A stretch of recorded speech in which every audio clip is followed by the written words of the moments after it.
यहाँ प्रदर्शनों पर रोक लगा रहे, प्रदर्शनों पर रोक लगा रहे, इसका मतलब वो सीधे तौर पर जालिमों के साथ है और अरब लोगों को दबाने के लिए और बांटने के लिए काम किया है। इजराइल एक दिन भी नहीं लड़ सकता है और इजराइल के अंदर भी ताकतें हैं, वो नहीं चाहते, पर जो इजराइल के शासक है उनके पीछे अमेरिकी साम्राज्यवाद है, उनके पीछे हथियार है उनके पीछे उनके पैसा है और उनके पीछे उनकी इरादा है एशिया को और इस पूरा एरिया को कब्जा करने का। जंग कुछ और चीज होती है, ये सीधे तौर पर नरसंहार है, ये आतंकवाद से ऊपर की बात है, ये तो सीधी तौर पर आतंकवाद है।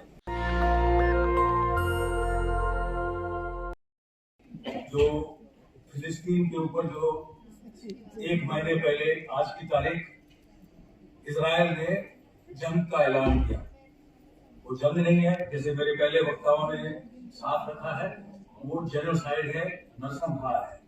जंग कुछ और चीज होती है, ये सीधे तौर पर नरसंहार है, ये आतंकवाद से ऊपर की बात है, ये तो सीधी तौर पर आतंकवाद है, पर इनके मुंह से आतंकवाद नहीं निकलता है। क्रांतिकारियों पर आतंकवाद की बात आता है, ये आतंक सिर्फ आतंक नहीं, ये सीधी तौर पर जेनोसाइड है और इसकी कड़ी निंदा करते हैं गदर पार्टी, हमारी पार्टी कांग्रेस गदर पार्टी इसकी कड़ी निंदा करती है। दूसरी तौर पर दुनिया भर में लोग जागे हुए हैं, संघर्ष कर रहे हैं, जैसे मेरे पहले वक्ताओं ने कहा, इजराइल के अंदर भी और बाहर भी, इंग्लैंड में, अमेरिका में, हर जगह ये दिखाता है कि दुनिया के लोग इन शासकों, इन जालिमों के साथ नहीं है, बिल्कुल नहीं है।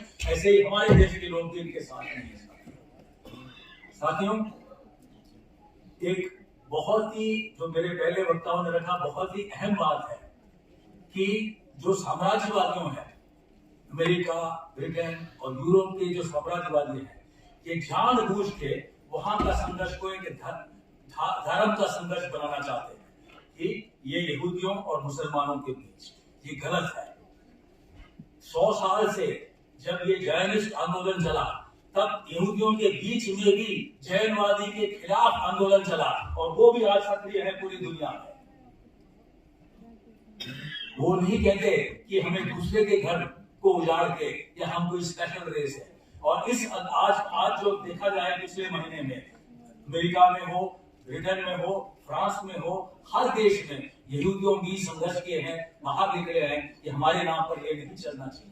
ये कोई धर्म का लड़ाई नहीं है, ये साम्राज्यवादियों का लोगों के ऊपर लड़ाई है और ये लड़ाई आज नहीं शुरू हुई है। जैसे मेरे वक्ता पहले जो है, ये 100 साल पहले शुरू हुआ, जब इंग्लैंड ने 1923 को इसी वर्ष 100 साल पहले अपना उधर सीधा शासन किया और इसके पीछे साम्राज्यवादी मंसूबे थे। साम्राज्यवादी मंसूबे क्या थे? जो बालफोर की बात हो रही है, वो बालफोर जो था, वो एग्रीमेंट जो पेश किया था कि ये फिलिस्तीन का जगह हम जो ज़ायनिस्ट को देंगे, वो एग्रीमेंट पहले अमेरिका से सलाह किया और फ्रांस से सलाह किया। उसके बाद उन्होंने 1917 को नवंबर 2 तारीख को घोषणा की और उनके मकसद क्या था?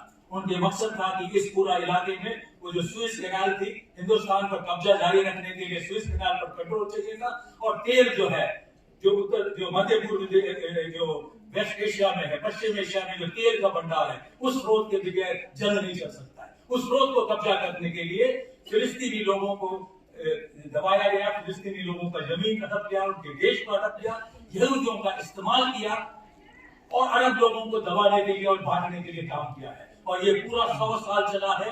अमेरिकी साम्राज्यवाद, ब्रिटिश साम्राज्यवाद, यूरोपीय साम्राज्यवादियों का नीति चला है साथियों, वही नीति आज इसके पीछे है। इजराइल एक दिन भी नहीं लड़ सकता है और इजराइल के अंदर भी ताकतें हैं, वो नहीं चाहते ये जो जुल्म, ये नहीं चाहते फिलिस्तीनियों का नरसंहार, पर जो इजराइल के शासक है उनके पीछे अमेरिकी साम्राज्यवाद है, उनके पीछे हथियार है उनके पीछे उनके पैसा है और उनके पीछे उनकी इरादा है एशिया को और इस पूरा एरिया को कब्जा करने का।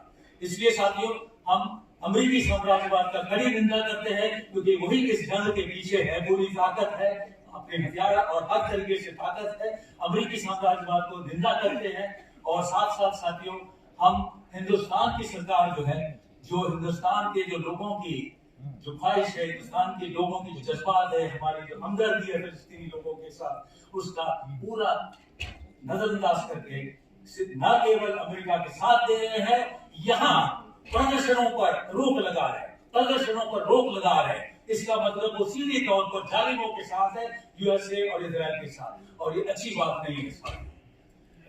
आखिरी में कहना चाहता हूं साथियों कि फिलिस्तीन के लोग ने दिखा दिया 100 साल 75 साल तो जब इजराइल बनी, पर उसके पहले से इन्होंने दिखा दिया कि हम मिटने वाले नहीं है। जितना मर्जी आप नरसंहार करो, हम मिटेंगे नहीं। जो भी जेनोसाइड करो, हम अपने देश के लिए, अपने भविष्य के लिए लड़ेंगे। इसलिए हमें विश्वास है, और दुनिया के लोग तभी जाते हैं जब वो भी देखते हैं जब किसी में हिम्मत है लड़ने के लिए, साथ हैं। हमें पूरा विश्वास है कि फिलिस्तीनी लोग अपने संघर्ष को आगे बढ़ा के जीतेंगे, जितने भी कुर्बानियां करना पड़े। फिलिस्तीन के संघर्ष जिंदाबाद। नेशनल दस्तक की आपसे गुजारिश है कि अगर इसको बचाना चाहते हैं तो नेशनल दस्तक को सब्सक्राइब करने के लिए रेड कलर के सब्सक्राइब बटन को दबाएं, फिर बेल आइकन की घंटी दबाएं। नेशनल दस्तक को बचाने के लिए बहुत जरूरी है कि हर खबर को शेयर करें, लाइक करें, कमेंट जरूर करें।